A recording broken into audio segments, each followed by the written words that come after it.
Compulsory செய்து கோயம்புத்தூர்லேருந்து இப்போ நம்ம இன்றைக்கி என்ன டிப்ஸ்னு பார்த்தீங்கன்னா ரோயிங் ஸ்குவாட் அதிகாரிகள், அதாவது நம்ம ஸ்டேட் டேக்ஸ் டிபார்ட்மெண்ட் அதிகாரிகள் நம்ம ரோட்டில் வந்து ஜீப்லேயோ இன்னோவா பைக்லேயோ டிசிடிஓ சிடிஓ கேடர் ஆஃபீஸர்ஸ் நிற்பாங்க.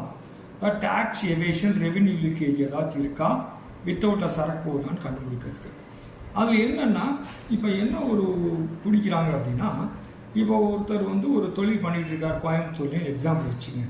அவருக்கு மதுரையில் ஒரு பிரான்ச் இருக்குது அப்படின்னா அவர் கோயம்புத்தூர்லேயும் மதுரை பிரான்ச்சுக்கு டெலிவரி சுலான் இவேக்குள்ளே போட்டு ஸ்டாக் ட்ரான்ஸ்ஃபர் பண்ணுவார்.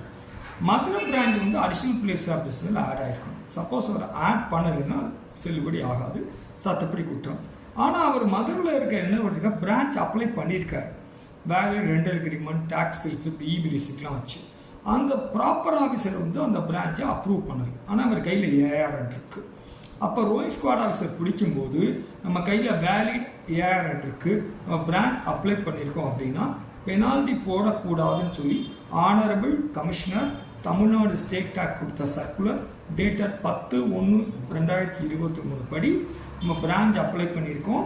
ஆனால் ஏஆர்என் கையில் இருக்குது, அப்ரூவ் ஆகலைன்னா பெனால்ட்டி போடக்கூடாதுங்கிற சர்க்குலர் இருக்குது. யார் இந்த மாதிரி பிடிச்சா இந்த சர்க்குலரை யூஸ் பண்ணிக்கலாம். ஏதாவது டவுட் இருந்தால் கமெண்ட்ஸில் போடலாம், இல்லை என்கிட்ட தாராளமாக கேட்கலாம். Wish all the best. Thank you.